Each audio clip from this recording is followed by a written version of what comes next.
నమస్తే, welcome to victory media news కు స్వాగతం. ముందుగా బులెటిన్ హెడ్లైన్స్ చూద్దాం. తెలంగాణ అసెంబ్లీలో రాష్ట్ర బడ్జెట్ ప్రవేశపెట్టిన ఆర్థిక శాఖ మంత్రి బట్టి విక్రమార్క పలువురు ప్రశంసలు. విశాఖ కలెక్టర్ను తక్షణమే ఎన్నికల విధుల నుంచి తొలగించాలి, ఎమ్మెల్యే వెలగపూడి డిమాండ్.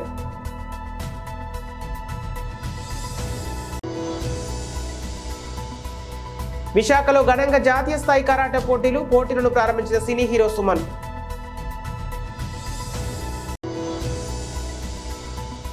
ప్రేమికుల దినోత్సవాన్ని బహిష్కరించండి, విశాఖలో జనజాగరణ సమితి ఆధ్వర్యంలో అవగాహన ర్యాలీ. తెలంగాణ రాష్ట్ర బడ్జెట్ 2024-25ను అసెంబ్లీలో రాష్ట్ర ఆర్థిక శాఖ మంత్రి బట్టి విక్రమార్క ప్రవేశపెట్టారు. 2,75,000 కోట్లతో ఓటాన్ అకౌంట్ బడ్జెట్ సమర్పించారు. ముఖ్యంగా అన్ని వర్గాల ప్రజలకు పూర్తి స్థాయిలో సంక్షేమం, అభివృద్ధి అందించడమే లక్ష్యంగా ఈ బడ్జెట్ ప్రవేశపెట్టామన్నారు. రాష్ట్ర వ్యాప్తంగా లక్షలాది మంది రైతులు ఎదురుచూస్తున్న రుణమాఫీకి సంబంధించి మంత్రి బట్టి కీలక ప్రకటన చేశారు. 2 లక్షల రుణమాఫీ కోసం త్వరలోనే కార్యాచరణ మొదలుపెట్టనున్నట్టు వెల్లడించారు. ఈ సభలో సీఎం రేవంత్ రెడ్డితో పాటు పలువురు మంత్రులు పాల్గొన్నారు.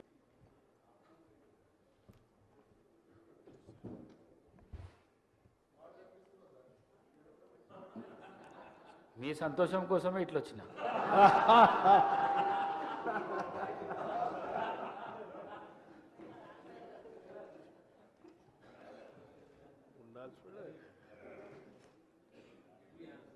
I request the Deputy CM to present the annual financial statement budget vote on account for 2024-2025. Deputy CM. Speaker sir, I beg to present the annual financial statement budget vote on account for 2024-25.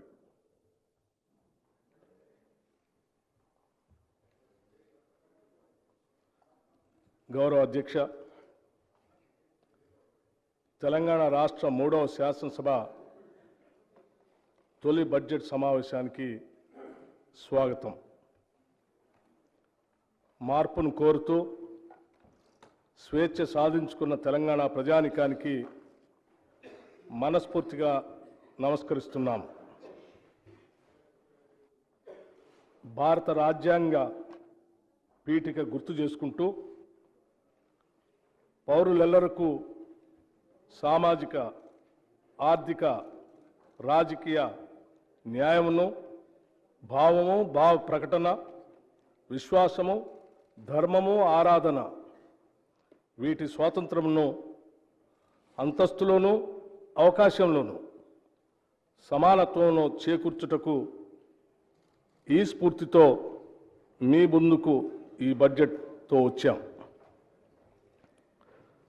Telangana త్యాగమూర్తులు ఏ ఆశయాల కోసం ఆత్మార్పణ చేశారో వాటిని సాధించడం కోసం, వారి కలలను సాకారం చేయడం కోసం, వాటిని ఆచరణలోకి తీసుకొని రావటం కోసం ఈ సమావేశాల్లో మా కార్యాచరణ మీ ముందు ఉంచబోతున్నాం.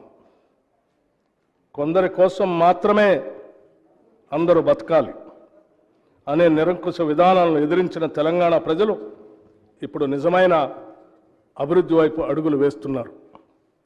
అందరి కోసం మనమందరం అనే నూతన స్ఫూర్తితో మన చిరకాల ఆశలు, ఆకాంక్షలు తీర్చుకోవటానికి ఇప్పుడు సరైన వేదిక ఏర్పాటైందన్న భావన కూడా తెలంగాణ ప్రజల కళ్ళల్లో స్పష్టంగా కనిపిస్తూ ఉంది. ఎందరో యువకుల త్యాగాల పునాదులపై ఏర్పడిన తెలంగాణ 10 ఏళ్ల తర్వాత నిజమైన ప్రజాస్వామ్యం అంటే ఏమిటో రుచి చూస్తున్నది. ఈ నేపథ్యంలో మనం ఈ స్వేచ్ఛ తెలంగాణలో తొలి బడ్జెట్ను ప్రవేశపెట్టుకోవటం ఎంతో ఆనందకరమైన విషయం. సమాన అవకాశాలు. విశాఖ కలెక్టర్ మల్లికార్జున్ వైసీపీ నాయకులకు తొత్తుగా పనిచేస్తున్నారని విశాఖ తూర్పు నియోజకవర్గం శాసనసభ్యులు వెలగపూడి రామకృష్ణబాబు అన్నారు. శనివారం జిల్లా తెలుగుదేశం పార్టీ కార్యాలయంలో జరిగిన విలేకరుల సమావేశంలో ఆయన మాట్లాడుతూ కలెక్టర్ మల్లికార్జున్ను ఎన్నికల విధుల నుంచి తొలగించాలని రాష్ట్ర ప్రభుత్వ ముఖ్య కార్యదర్శి ఎన్నికల కమిషనర్కు ఫిర్యాదు చేశామన్నారు. ముఖ్యంగా దసపల్ల, హయగ్రీవ భూములు వైసీపీ నేతల వద్దే ఉన్నాయని, వారికి అనుగుణంగానే VMRDA మాస్టర్ ప్లాన్ మార్పు జరిగిందన్నారు. టీడీపీ సానుభూతి పరుల ఓటును ఇష్టానుసారంగా తొలగించారని, ఇదే విషయంపై కలెక్టర్కు ఎన్నిసార్లు ఫిర్యాదు చేసినా వాటిని ఏమాత్రం పట్టించుకోలేదన్నారు. తక్షణమే కలెక్టర్ మల్లికార్జున మార్పు చేసి ఎన్నికలు సజావుగా జరిగేలా చూడాలని కోరారు. మా ఇంట్లోనే ఉంది. మా ఇంట్లో 5 ఓట్లు ఉంటే మా స్కూల్ పోలింగ్ స్టేషన్లు వేరు. పోలింగ్ స్టేషన్లో 3-4 వేరు పోలింగ్ స్టేషన్లో వేరు బూతుల్లో ఉన్నాయి. తెచ్చిన ఆయనకు అనుకూలంగా మాట్లాడతాడు తప్పితే ఇది తప్పు అని ఏ రోజు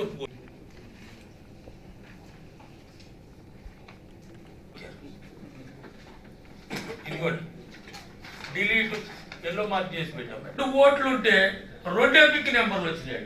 ఎక్కడా లేదు. నేను ఇదే మొదలు ఎట్టం ఉన్నాయి. ఏది booth number 67 booth number.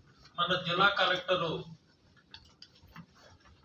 Mallikarjuna గారు ఓటరు జాబితాలపై అన్ని నియోజకవర్గాల్లో అవకతవకలే కాకుండా విశాఖ నగరంలో అనేక భూ కుంభకోణాలకు కూడా ఈయన కారకుడు మీ అందరికీ తెలుసు. అందుకని చెప్పి ఎన్ని వైఎస్ఆర్ పార్టీ తొత్తుగా ప్రవర్తించడం వలన ఆయన్ని ఎన్నికల విధుల నుంచి ఎంక్వైరీ చేసి తప్పించాలని చెప్పి చీఫ్ సెక్రటరీ గారికి నిన్ననే, అదే రకంగా chief electoral officer Andhra Pradesh election commission of India వారి మీనా గారికి కూడా లెటర్ పెడతాం జరిగింది. దానికి ఉదాహరణగా విశాఖ నగరంలో దస్పల్లా భూముల విషయంలో కానీ, అలాగే హైగ్రీవా విషయంలో కానీ, అలాగే మాస్టర్ ప్లాను అనేక ప్రాంతాల్లో విఎంఆర్డిఏలో రూపొందించలేదు. విజయసాయి రెడ్డి గారి ఆఫీసులో ఈ మాస్టర్ ప్లాను రూపొందించడం జరిగిందని గతంలో నేను అనేక మార్లు చెప్పడం జరిగింది. కలెక్టర్ గారే గత 2 సంవత్సరాల నుంచి ఈ మాస్టర్ ప్లాన్ రూపొందించే సమయంలో విఎంఆర్డిఏ కమిషనర్ గారు కూడా ఈయనే ఉండటం జరిగింది. దానికి ఉదాహరణ రామారెడ్డి స్టూడియో. నేను సుప్రీంకోర్టుని ఆశ్రయించి వాళ్ళు ప్లాట్లు వేసుకుని అమ్ముకోవటానికి ప్రభుత్వం నుంచి పర్మిషన్ తెచ్చుకుంటే మల్టీపర్పస్ జోను బీచ్ రోడ్ అంతా మాస్టర్ ప్లాన్లో పెట్టారు. వైఎస్ఆర్ పార్టీ నాయకులు మాటిని కలెక్టర్ గారు అప్పుడు కమిషనర్ అక్కడ ఇప్పుడు ప్రస్తుతం ఇన్ఛార్జి విఎంఆర్డిఏకి ఈయన మాస్టర్ ప్లాన్ వైఎస్ఆర్ పార్టీ నాయకులు చెప్పినట్లుగా ఈయన ప్రవర్తించడం జరిగింది. అందుకే సుప్రీంకోర్టులో స్టే తీసుకురావడం జరిగింది. ఈ రోజు రామానాయుడు స్టూడియో ఫ్లాట్లు వేసి అమ్మేస్తే, కొండలన్నీ పిండైపోతే, హౌసింగ్ స్కీములు వచ్చేస్తే, నిధిషో టాక్ ఆన్ karate association Naidu self defence academy సంయుక్త ఆధ్వర్యంలో జాతీయ స్థాయిలో కరాటే పోటీలు నిర్వహిస్తున్నారు. ఈ పోటీలు ప్రారంభ కార్యక్రమానికి సినీ నటుడు సుమన్ ముఖ్య అతిథిగా హాజరయ్యారు. నగరంలోని పోర్టు కళావాణి స్టేడియంలో జరుగుతున్న ఈ పోటీలు 3 రోజుల పాటు జరుగుతున్నాయన్నారు. ఈ సందర్భంగా సినీ నటుడు సుమన్ మాట్లాడుతూ మార్షల్ ఆర్ట్స్ మహిళలకు ఎంతో అవసరమని, మహిళలకు పూర్తి స్థాయిలో రక్షణ లేకపోవడంతో వారు ఎవరికి వారు సొంత రక్షణ పొందాల్సిన అవసరం ఎంతైనా ఉందన్నారు. ప్రతి ఇంటిలో అమ్మాయిలకు సెల్ఫ్ డిఫెన్స్ నేర్పించాలని కోరారు. ఈ కార్యక్రమంలో నిర్వాహకులు పాల్గొన్నారు. Like a very Sunday morning, 8 o'clock we are going to start. About 10 years, all the ikkada event start అవుతుంది. 6:30 జరిగింది. ఈ 3 రోజుల పాటు అనుమతిస్తే ఆ ఇంటర్నేషనల్ టోర్నమెంట్ మళ్ళీ వచ్చే సోమవారం గారికి నా హృదయపూర్వక ధన్యవాదాలు. పాపం ఆయన ఎన్నో ప్రయాసాలు వచ్చి మెడ్రాస్ లేకపోతే హైదరాబాద్ ఏ షూటింగ్ ఉన్నా క్యాన్సిల్ చేసుకుని మన ప్రోగ్రామ్స్కి అటెండ్ అవుతున్నారంటే ఆయన కరాటే మీద ఇంత ఇంట్రెస్ట్. చాలా మంది మాకు తెలియకుండానే బిహేవ్ చేస్తారు. ఏ రోజు వాళ్ళ తల్లిదండ్రులు గారు సుమన్ గారు సుమన్ గారు జన్మించింది మన కరాటే కోసం, మన మాటలు.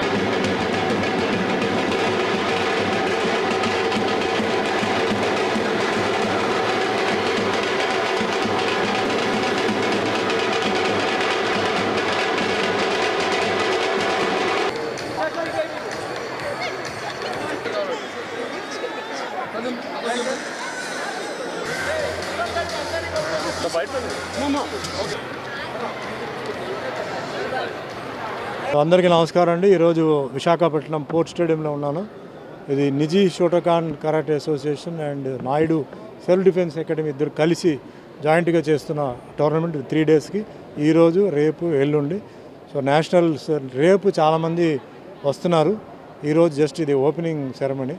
సో మార్షల్ ఆర్ట్స్ విషయంలో మీకు అందరికీ తెలుసు, విశాఖపట్నం రెగ్యులర్గా నేను వస్తున్నాను, రెగ్యులర్గా వాళ్ళు కూడా టోర్నమెంట్స్ ఆర్గనైజ్ చేస్తున్నారు, మంచి మంచి టోర్నమెంట్స్ ఆర్గనైజ్ చేస్తున్నారు. సో కరాటే ఇంప్రూవ్మెంట్ కోసం మరి దీంట్లో మీకు ఇంతకుముందు అయితే ఇంటర్నేషనల్ కానీ ఏషియన్ కానీ ఇవన్నీ టోర్నమెంట్స్ చేసాం. దాన్ని ముఖ్యంగా మన ఎక్స్ ఎమ్మెల్యే మల్లా విజయప్రసాద్ గారి ఆయన లీడర్షిప్లో చేసాం. సో ఇప్పుడు అదే స్పిరిట్తో ఏంటంటే మేము కంటిన్యూ చేస్తాం. ముఖ్యంగా మార్షల్ ఆర్ట్స్ అనేది మహిళలకి ఇది రీచ్ అవ్వాలి, మహిళలు దీని అర్థం ఏంటో తెలుసుకొని, ఎందుకంటే ఈరోజు మన దేశంలో మొత్తానికి ఏంటంటే మహిళలకి రక్షణ లేదు. ఏ గవర్నమెంట్ వచ్చినా ఏ సెంటర్లో ఎవరు మారినా మహిళలకి జరగాల్సిన అన్యాయం జరుగుతూనే ఉంది, మహిళలకు జరగాల్సిన రేపు అవన్నీ జరుగుతూనే ఉన్నాయి, చిన్న చిన్న పిల్లలు జరుగుతూనే ఉన్నాయి. దాని గురించి ఎవరు పట్టించుకోవట్లేదు. ఎవరు వస్తారు దాని గురించి ఎవరు పట్టించుకుంటారో తెలియదు. కానీ అక్కడ ఎవరిదో ఒక ప్రాణం అక్కడ బలి అవుతూనే ఉంది. సో మనం వేరే వాళ్ళని బ్లేమ్ చేసి ప్రయోజనం కాదు, మన కుటుంబాన్ని మనమే కాపాడుకోవాలి. కాబట్టి నా రిక్వెస్ట్ ఏంటంటే ఇంట్లో కనుక మహిళలు ఉంటే మీరు వేరే అన్నీ నేర్పించండి, అంటే పెయింటింగ్, డాన్సింగ్, మ్యూజిక్ నేర్పించండి. అన్నిటికన్నా ముఖ్యం ఏంటంటే సెల్ఫ్ డిఫెన్స్. ఎందుకంటే పిల్లలు అమ్మాయిలు బయటికి వెళ్ళాలి, నేర్చుకోవాలి, ఉద్యోగంకి వెళ్ళాలి, దేశం వదిలేసి విదేశాలకు వెళ్ళాలి. మీ అందరికీ తల్లిదండ్రులు టెన్షన్ ఉంటుంది, బయట అమ్మాయి ఎలా ఒంటరిగా బ్రతుకుతుంది అని.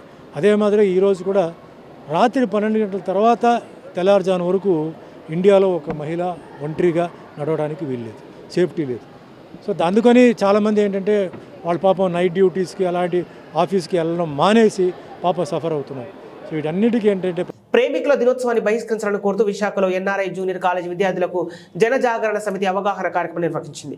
ఈ సందర్భంగా జనజాగరణ సమితి రాష్ట్ర కన్వీనర్ వాసు మాట్లాడుతూ తాము స్వచ్ఛమైన ప్రేమకు, ప్రేమికులకు, ప్రేమ పెళ్లిలకు వ్యతిరేకం కాదని, ప్రేమికుల రోజు ప్రేమతో జరిగే విచ్చలవిడితనానికి, నకిలీ ప్రేమికులకు, అమ్మాయిలపై జరిగే హింసకు, మత్తు పదార్థాల వినియోగానికి పూర్తిగా వ్యతిరేకమన్నారు. రోమ్ దేశానికి చెందిన దేశద్రోహి సెయింట్ వాలంటీన్ ఉరితీసిన రోజును ప్రేమికుల రోజుగా జరుపుకోవాల్సిన గత్యంతరం మన దేశానికి లేదన్నారు.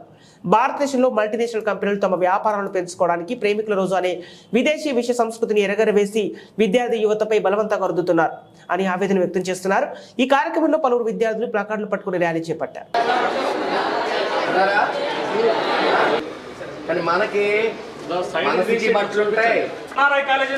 ఇక్కడ ఒకటే సార్ ఉండేది, పరువు పోతుంది. దయచేసి ఎవరు వికారంగా మాట్లాడతారో కనపడతారు, అర్థం చేసుకోండి. మీరు మాట్లాడితే దానివల్ల ఉపయోగం లేదు. మారిన మొట్టమొదటి దేశం, మొట్టమొదటి ప్రాంతం ఏది అంటే అది నాన్న చేపెట్టి నడిపించినప్పుడు తెలుసు, అన్నయ్య అక్క మనకి సైకిల్ నేర్పించినప్పుడు తెలుసు. మన దేశంలోనే వెర్రెక్కి ఒరే పడలేదా నీకు, ఒరే నీకు పడలేదా అంట లేకుండా అవి వికృతంగా మీ మనసుని జీవితాంతం బాధ పెట్టేలాగా చేసేస్తుంది ఈ రెండక్ష జీవితంలో. ఇంతకు ముందుకి ఇప్పటికీ తేడా ఏంటి? ఎవరికైతే పంపకూడదో వాళ్ళకి పంపిస్తారు. వాళ్ళు ఎందుకు వస్తున్నారంటే కేవలం విడాకుల కోసమే వస్తున్నారు. ఈవేళ కావాల్సిన 2 అక్షరాలు ముందే, ఒక కోయిల ముందే. ప్రేమ పెళ్లిళ్లకు ఎప్పుడూ వ్యతిరేకం కాదు. ప్రేమికుల పేరుతో జరిగేటువంటి విచ్చలవిడితనానికి, నకిలీ ప్రేమికులకు, ఈ పేరుతో జరిగేటువంటి అమ్మాయిలపై జరిగే హింసకు పూర్తిగా జనజాగరణ సమితి వ్యతిరేకం.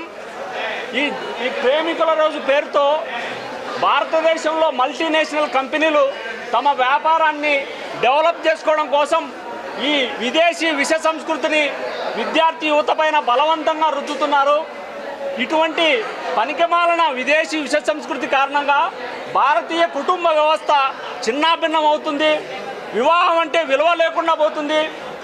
దేశాభివృద్ధిలో కీలకమైనటువంటి విద్యార్థి యువత స్వచ్ఛందంగా వాలంటీర్ డేను బహిష్కరించి భారతీయ సంస్కృతిని కాపాడాలని జనజాగరణ సమితి విద్యార్థి యువతకు పిలుపునిస్తుంది. పాకిస్తాన్ మన శత్రు దేశమైనా కూడా ఈ విషయంలో మన దేశం ఆదర్శంగా తీసుకోవాలి. ఎందుకంటే పాకిస్తాన్ వాలంటీర్ డేను అధికారికంగా పూర్తిగా నిషేధించింది కనుక భారత ప్రభుత్వం కూడా వాలంటీర్ డేను అధికారికంగా నిషేధించాలని జనజాగరణ సమితి డిమాండ్ చేస్తుంది. చాలా జనజాగరణ సమితి వాళ్ళు మా కాలేజ్కి వచ్చి చాలా విషయాలు మాకు చెప్పారు.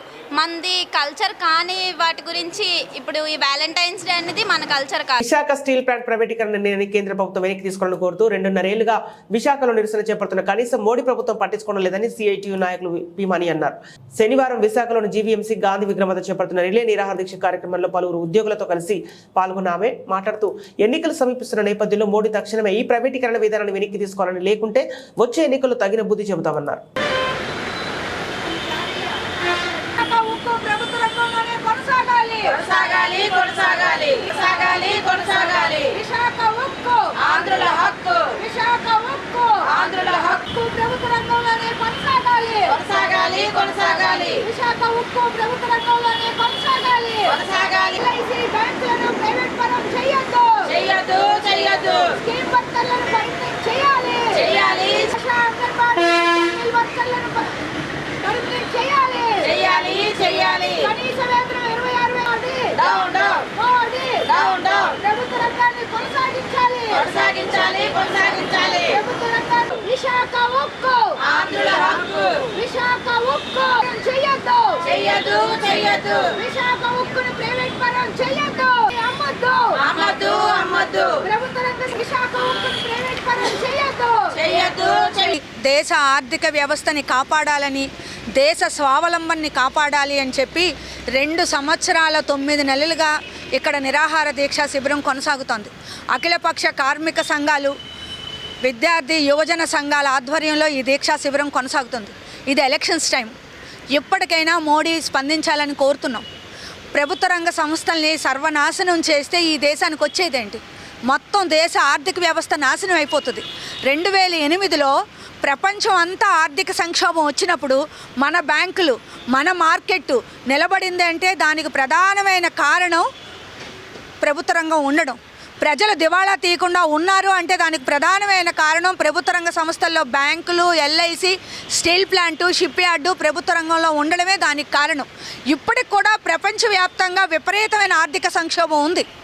ఎక్కడ ఉద్యోగాలు లేవు, సరుకులు అమ్ముడు పోవట్లేదు, ఎక్కడ వేతనాలు పెరగటం లేదు. ప్రపంచం అంతా కార్మిక వర్గం పోరాడుతుంది వేతనాల కోసం, ఉద్యోగాల కోసం. మన దేశం ఈ మాత్రమైనా తట్టుకొని నిలబడుతుంది అంటే స్టీల్ ప్లాంట్ లాంటి ప్రభుత్వ రంగ సంస్థలు ఉండడమే.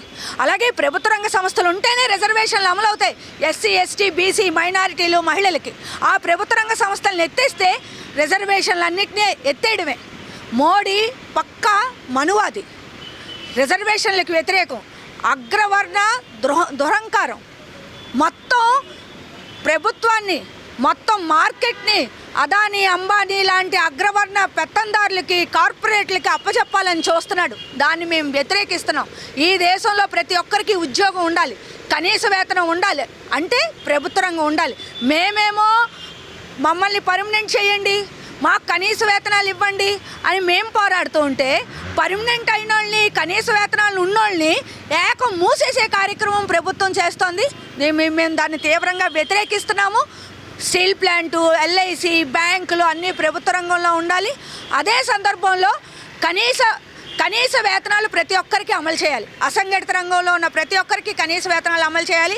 Scheme workers, Asha, anganwadi, mid day మీలు, విఓఏలు ఇలాంటి స్కీమ్ వర్కర్స్ అందరికీ కూడా కనీస వేతనాలు అమలు చేయాలి. కనీస సామాజిక భద్రతా పథకాలు అమలు చేయాలని చెప్పి మేము సిఐటియుగా డిమాండ్ చేస్తున్నాం. విశాఖలోని అంబేద్కర్ భవన్లో శనివారం రాజ్యాంగ నిర్మాత అంబేద్కర్ స్థాపించిన మూక్ నాయక్ పత్రికకు 104 ఏళ్లు పూర్తయిన సందర్భంగా మీడియా, సామాజిక న్యాయం అనే అంశంపై ప్రత్యేకంగా సదస్సు నిర్వహించారు. ఈ కార్యక్రమంలో ఏయూ జర్నలిజం పూర్వ విభాగాధిపతి బాబీవర్ధన్ మాట్లాడుతూ అన్ని వర్గాల ప్రజలకు మాట్లాడే స్వేచ్ఛ, స్వాతంత్రాన్ని కల్పించిన ఘనత అంబేద్కర్కి దక్కుతుందన్నారు. అంబేద్కర్ రచించిన మూక్ నాయక్ పత్రికతో ఎంతో మంది పేదలకు మేలు జరిగిందన్నారు. ఈ కార్యక్రమంలో అంబేద్కర్ మెమోరియల్ ట్రస్ట్ ప్రతినిధులు కళ్యాణ్ రావు, పలువురు సీనియర్ జర్నలిస్టులు పాల్గొన్నారు.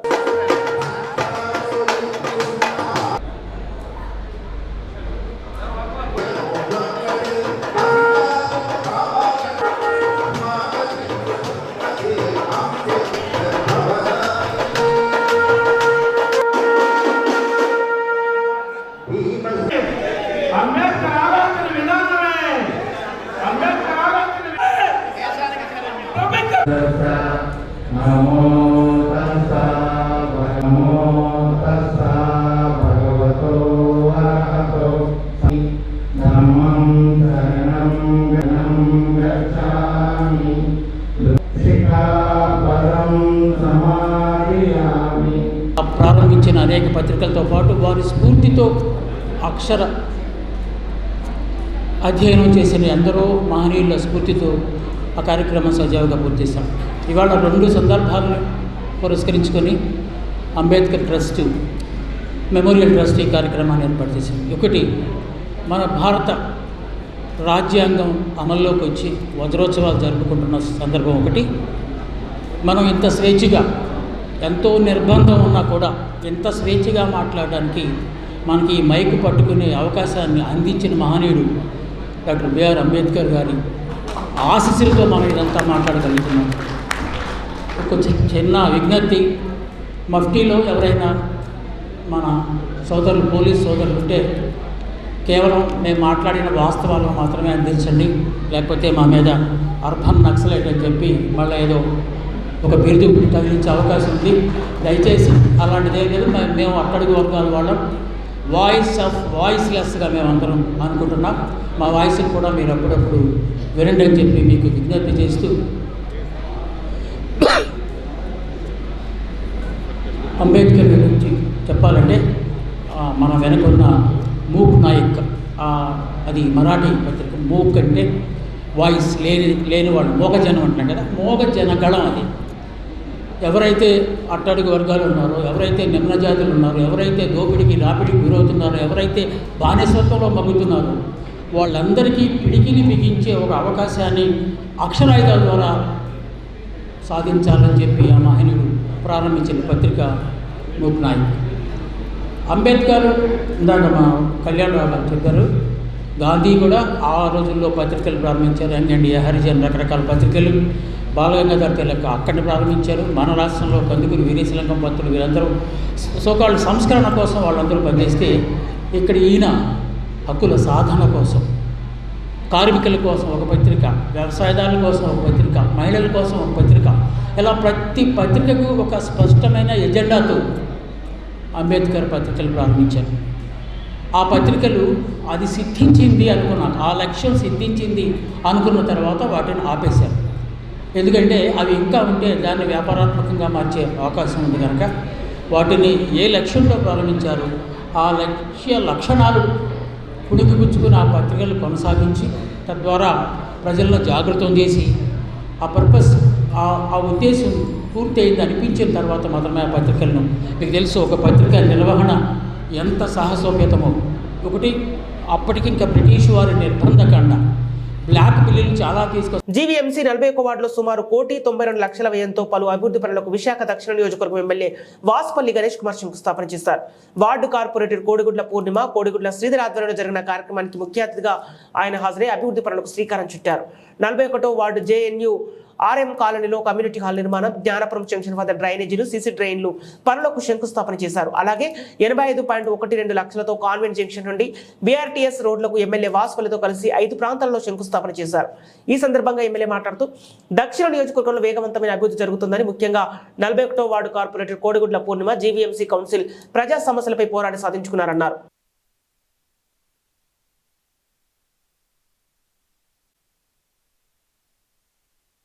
అభివృద్ధిలో వారికి వారే సాటి, ఎవరు కూడా వారిని పోటీ పడలేరు.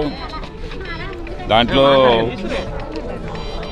ముఖ్యంగా దక్షిణ నియోజకవర్గంలో ఈ 175 నియోజకవర్గాల్లో ఎక్కువగా అభివృద్ధిలో స్పీడ్ పెంచినటువంటి నియోజకవర్గం ఏదైనా ఉంది అంటే అది దక్షిణ నియోజకవర్గం అని చెప్పి చెప్పాలి. దాంట్లో ముఖ్యంగా జ్ఞానాపురం మా కార్పొరేటర్ గారు శ్రీమతి పూర్ణిమ గారు, కోడిగుడ్ల పూర్ణిమ గారు, అలాగే కోడిగుడ్ల శ్రీధర్ గారు స్టాండింగ్ కమిటీ మెంబర్ కూడా అత్యంత అభివృద్ధి కార్యక్రమంలో ప్రజల ఎజెండానే నా ఎజెండాని భావిస్తున్నటువంటి తను ఈరోజు 1,92,00,000తోటేమో మనం శిలాఫలకాలని శంకుస్థాపన చేశాము, కొబ్బరికాయలు కొట్టాము, స్థానికులతోటి మంచి ఉత్సాహంతో చేశాము. జేఎన్ఎం కాలనీలోనేమో ఒక కమ్యూనిటీ హాల్ నిర్మాణం చేశాము సుమారు 50 లక్షలతో. అలాగే ఎస్డబ్ల్యూ డ్రైను, దానిపైన స్లాబ్స్, జ్ఞానాపురంలోనేమో బేకరీ దగ్గర నుండి, సోనా బేకరీ దగ్గర నుండి జ్ఞానాపురం వరకు కూడా పెట్టాము. ఇంటర్నల్ సీసీ డ్రైన్స్ పెట్టాము సుబ్బలక్ష్మి కళ్యాణ మండపం గేట్ దగ్గర. అలాగే సీసీ డ్రైన్స్ ఏమో సెబాస్టియన్ కాలనీలో పెట్టాము. బీఆర్టీఎస్ రోడ్ ఏమో కాన్వెంట్ జంక్షన్ దగ్గర నుండి జ్ఞానాపురం వరకు కూడా బీఆర్టీఎస్ రోడ్డు ఆధునీకరణ చేపట్టడం జరిగింది. మొత్తం ఇవన్నీ కూడా 1,92,00,000తోటేమో చేస్తూ ఉన్నాము. ఈ వార్డు సుమారు 12 కోట్లతోటేమో ఇప్పటికే ఈ 3 సంవత్సరాల్లో అనేక అభివృద్ధి కార్యక్రమాలేమో పూర్ణిమాదేవి గారు చేపట్టారు. వారికి ప్రత్యేకంగా ధన్యవాదాలు తెలియజేస్తూ ఉన్నాము. ఈరోజు మా మేయర్ గారు రాలేదు. మా మేయర్ గారు ఈరోజు గొలగానికి బదులు పూర్ణిమ గారితో చేయించాము. అందుకే అన్ని కార్యక్రమాలు కూడా వారికి ప్రత్యేకంగా ధన్యవాదాలు తెలియజేస్తాం. వార్డు ప్రజలందరికీ నమస్కారం. ఈరోజు మన వార్డులోని 5 దగ్గరలకు శంకుస్థాపన చేయడం జరిగింది. అలాగే ఇంకా 2 కూడా ఉన్నాయి. అది సోమవారం మంగళవారం అది కూడా చేసేస్తాము. ఏదైతే మాట ఇచ్చామో మీ అందరికీ మేము మమ్మల్ని గెలిపిస్తే మేము చేస్తాము అని అన్నీ కూడా ప్రతి ఒక్కటి చేస్తాను. అలాగే ఈ 5 సంవత్సరాల్లో నాకున్న పరిమితిలో నేను చేయవలసినవన్నీ చేస్తాము. అలా వీటన్నిటికీ కూడా దోహదపడినందుకు మా సీఎం గారికి ముందు ధన్యవాదాలు తెలియజేసుకోవాలి. డెవలప్మెంట్ లేదు అంటారు, మరి నా వార్డులోనే ఇంత డెవలప్మెంట్ చేస్తున్నాను. మరి అలాగే AK entertainment Asia movies banner పై రాజేష్ దండా నిర్మించిన మ్యూజికల్ ఫ్యాంటసీ అడ్వెంచర్ మూవీ ఊరు పేరు భైరవకోన చిత్ర యూనిట్ శనివారం విశాఖలో సందడి చేశారు. ఈ సందర్భంగా నగరంలోని ఓ హోటల్లో చిత్ర హీరో సందీప్ కిషన్, హీరోయిన్ల వర్ష, కావ్య, దాపర్, డైరెక్టర్ విఐ ఆనంద్ పాల్గొని మీడియాతో మాట్లాడారు. హీరో సందీప్ కిషన్ మాట్లాడుతూ ఈ చిత్రం నెల 16న విడుదలవుతుందని, ప్రేమికుల దినోత్సవం రోజున ప్రతి ఒక్కరు ఈ సినిమా చూడాలన్నారు. గతంలో టైగర్, ఎక్కడికి పోతావు, చిన్నవాడ, బ్రహ్మాజీ, వైవా, హర్ష, రవిశంకర్ ముఖ్య పాత్రలు పోషించారని ఈ సినిమాకు 2 సంవత్సరాలు పట్టిందన్నారు. ఈ ఏడాది 3 చిత్రాలు వస్తున్నాయన్నారు. మాయావతి బ్యాక్గ్రౌండ్ స్కోర్ శేఖర్ చంద్ర, కార్తికేయ 4 పాటలు పక్కా తెలుగు కమర్షియల్ సినిమా అన్నారు. ఈ సినిమా పాడేరు, ఆదిలాబాద్ జిల్లాలో షూటింగ్ చేశామని, హారర్ థ్రిల్లర్ జోనర్లో ఉండటంతో పాటు కామెడీ కూడా ఉంటుందన్నారు. విఎఫ్ఎక్స్ సన్నివేశాలు బాగా వచ్చాయన్నారు. డైరెక్టర్ విఐ ఆనంద్, హీరోయిన్ వర్ష మాట్లాడుతూ ఇందులో భూమి అనే మంచి పాత్ర చేశారని, తెలుగు ప్రేక్షకులకు కొత్త సినిమాలు బాగా ఆదరిస్తాయన్నారు. విరూపాక్ష మాదిరిగా ఎంటర్టైన్మెంట్ మూవీ అన్నారు. ఇక స్వాతి ముత్యంకి పూర్తి విభిన్నమైన పాత్ర డబ్బింగ్ తానే చెప్పారని అన్నారు.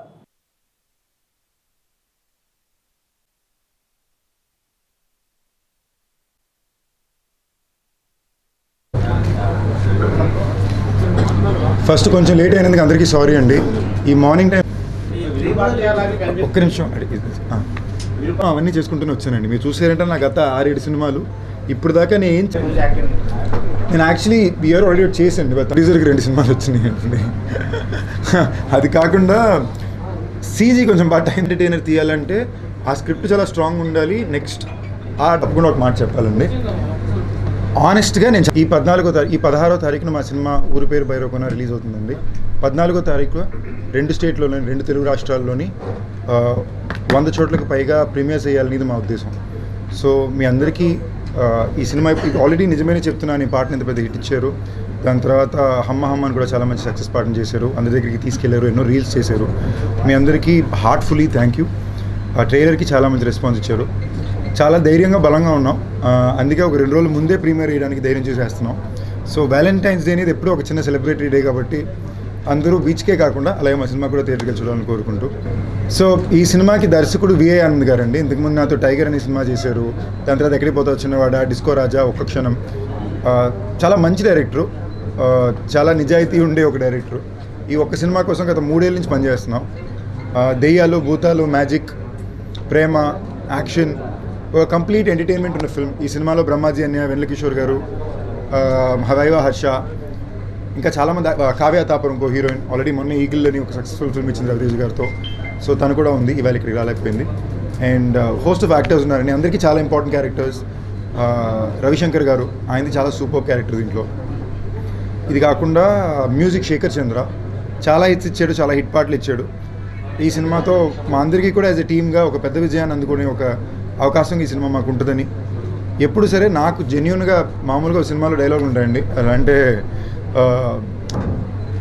నాకైతే so far in my career నాకు స్టాండింగ్ ఎగ్జాంపుల్గానే ఎప్పుడు ఆడియన్స్ చాలా తోడుకున్నారు, మీడియా వాళ్ళు కానీ, అండ్ ఎస్పెషల్లీ ఆడియన్స్. బ్రిటన్ ముగించే ముందు హెడ్లైన్స్ మరోసారి.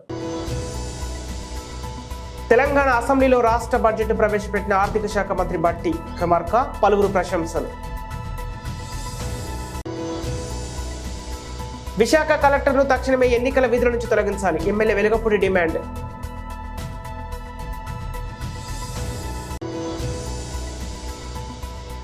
విశాఖలో ఘనంగా జాతీయ స్థాయి కరాటే పోటీలను ప్రారంభించిన సినీ హీరో సుమన్.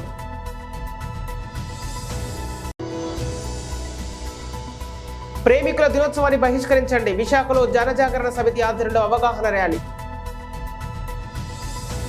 ఇవి ఈనాటి వార్తలు. మరో బులెటిన్తో మళ్ళీ కలుద్దాం.